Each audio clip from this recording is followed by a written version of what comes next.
Hey everyone, welcome to Crank It Up Podcast, the YouTube home of Brigand Games. I'm Jim Price, and today I want to tell you about the Scout Primary. Had I not chosen the Scout Secondary to represent the primaries in their secondary form, the Scouts could have been the third primary released, because I absolutely love their game plan, and it's really interesting as a new player to see what they do. The Scouts are a unique mix of swarm mechanics and what I call deck foresight. They don't really manipulate the deck, they probably just look at it, but they gain benefits from that knowledge. And in the rare cases where they do manipulate it, it is really impactful. In Erudia, there are three main ways to bring cards into play: playing cards normally, deploying cards from the deck, and assigning cards into play directly, which doesn't trigger reactions.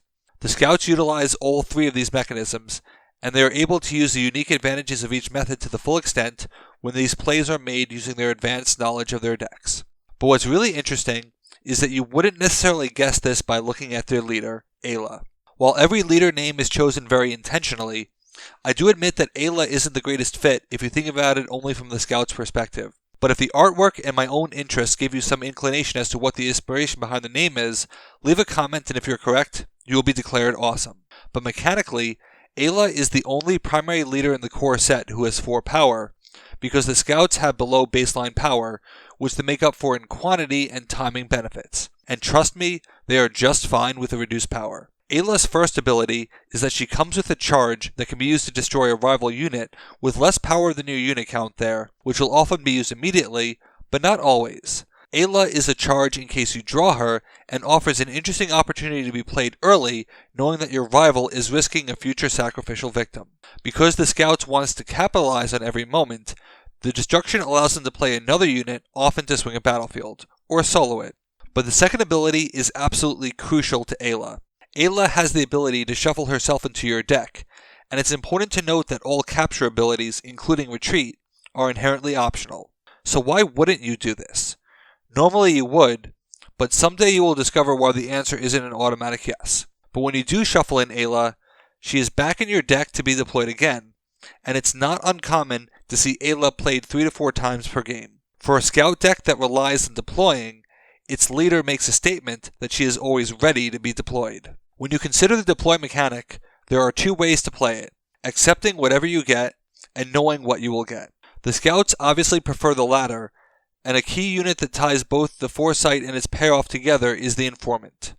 The Informant lets you look at the top 4 cards of any deck, and yes, that means any deck. Battlefields, treasuries, side decks, anything that constitute a deck. But you will often look at your own deck to know when it is time to deploy. This is important because the Informant gives you a bonus for deploying successfully. As long as you have a unit in your deck, you will eventually deploy a unit, but it could be several cards before you do. This is actually the value of deployment, in that you can overcome an unfavorable deck. But if you get a unit within the first 2 cards, meaning that the unit you deploy was either the top card or the next card, you trigger Informant's benefit. With 3 Informants, this can rack up strength very quickly, and it occurs every time. And the fact that Informant lets you see 4 cards is significant for a few reasons. Essentially, those are the cards you will draw this turn and next, but you need to remember, card draw during your regroup phase is optional, and it sends an ominous message when you don't draw cards, because the card you need is exactly where you need it. With Decoy staged on nearby bases,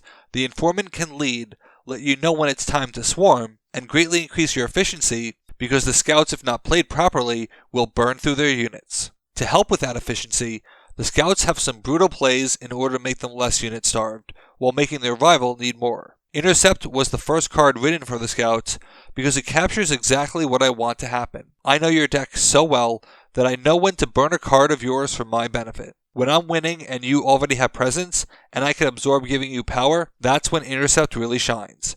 When you're already down by a lot, and you know that you can hit someone with only 1 card, intercept them again there. It can also be used as an offering to Ayla to waste a unit, waste a morale in the destruction, and get a better play of your own. Intercept can certainly miss, but it is designed to assign a unit into play so that powerful attacks are avoided and do not work against you. Having foresight from the Informants really helps here, but so does Tinne, the acolyte who just keeps getting better and better. Tinne lets you see the rival deck, among others, and allow you to rearrange it in case you don't have the 3 units to intercept. This often happens on bridges, where you've locked in your victory but want to waste a unit. I've intercepted leaders, but I've also had my leader intercepted. The idea of discovering rival units is very fun and powerful, but can also miss, which means that timing is everything, and deck foresight creates that timing. My final big play shows how fast the scouts can be when you line up their plays. Given that they often focus on unit quantity, being able to quickly increase your unit count can be paramount to their strategy. Two of their acolytes excel at this,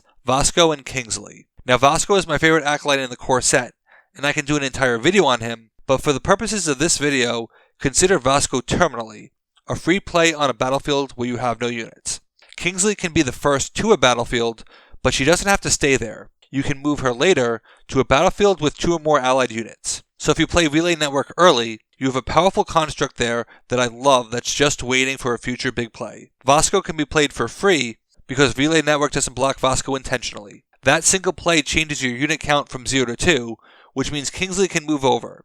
Now you have 3 units, and you haven't used a tactic yet. Playing Ayla means you can take out a rival acolyte most likely, but you also have Relay Network's reaction, which I will often use with Vasco because once played, he did his job. Relay Network benefits attack-based units, which the scouts don't have a lot of, but when they do, it matters.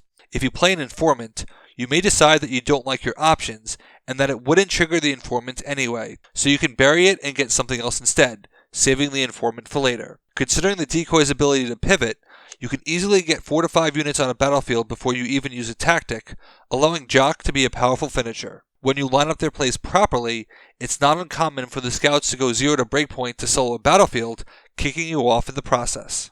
But what about treasury support? Like most primaries, the scouts have no items, so choosing their items carefully is integral, because you can use their tactics differently than most. Certainly, support battlefield damage to help with efficiency is extremely common. But given that you are going to see Ayla at least once, potentially multiple times, the Blade of Erudia makes sense. And you don't even need to banish it because Ayla shuffles herself in, so you could potentially do that twice. The Memento is really important for unit recursion, even if it's only 1 unit, because the right unit can mean everything when you can deploy it no matter where it is in your deck. Sylvan Boots can do a lot of damage on the right acolyte, especially engine units, and the boots are designed to increase unit count, which is what a swarm faction wants. You would think that the Isados is a no-brainer, but I'm not convinced. It's yet another card that adds power through your units, and Intercept is the only action they have that adds power without a unit, well, one of yours at least. Because of this, I prefer the Bevy and Glaive for guaranteed power, especially since the scouts are likely to be less than 3 power. Given their dependence on units, it will be interesting to see how the treasury evolves and what it means for them. The scouts don't let their low power hold them back, as they swarm and attack in interesting ways that are driven through their deck foresight. By focusing on knowledge and swarm together, this allows deck manipulation to be represented in other classes as well, and gives them multiple playstyles to keep them fresh. What are your first impressions of the scouts? Let me know in the comments. Thanks for watching, be sure to like and subscribe, let's shut it down.